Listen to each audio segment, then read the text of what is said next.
নিশ্চয়তা হবে।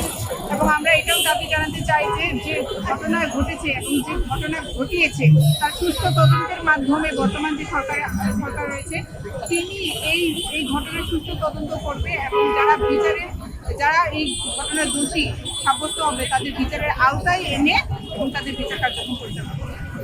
যখন একটা ঘরে নিরাপদেই থাকতে পারবে না তখন এটা আসলে রাজনৈতিক আন্দোলন বলবো না, এটা আমাদের অধিকারের একটা আন্দোলন।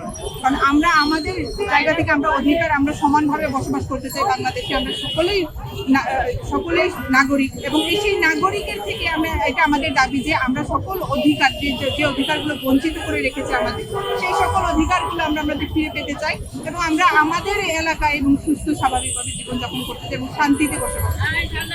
এটা একটা অবান্তর একটা প্রশ্ন করলেন, একটা দেশ কিভাবে গঠিত হয় সেটা আপনারা আমার মনে আমি প্রশ্ন করতে চাই, আসলে কি আমরা এটা চাই? আমি প্রশ্ন করতে চাই, আসলে তো আমরা এটা চাই না। আমরা ওই দেশের ভিতরে আমরা শান্তিতে থাকতে চাই, এটাই আমরা বলবো যে আমরা কোনো বিচ্ছিন্নতাবাদী না, কোনো কিছু না। আমরা দেশের ভিতরে শান্তিতে থাকতে চাই এবং আমরা চাই না যে আমাদের এই যে ঘর বাড়িগুলোতে আগুন দেওয়া হোক কিংবা আমাদের দোকানে আগুন দেওয়া হোক, ব্যবসা প্রতিষ্ঠানগুলোতে আগুন দেওয়া, আমরা এইসব চাই না। আমরা আমাদের নিরাপত্তা চাই এবং আমরা আমাদের অধিকারগুলো ফিরে পেতে চাই।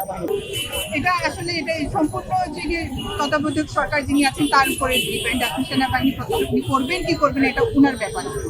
আমরা চাই যে সেনা বিরোধী না, আমরা সেনা শাসন বিরোধী। কারণ সেনা শাসন আমরা চাই যে আমরা যে কোনো জায়গায় যাবো, আমি নিজের বাড়িতে যাবো, সেখানে আমাদের যদি পারমিশন নিতে না হয়, আমি কোথাও আমার আত্মীয় স্বজনের বাড়িতে যাবো সেখানে যদি আমাদের পারমিশন নিয়ে না যেতে হয়, আমি কতটুকু চাল কিনবো সেখানে যাতে আমাদের পারমিশন না নিতে হয়, আমরা সেইগুলোর কথা বলছি।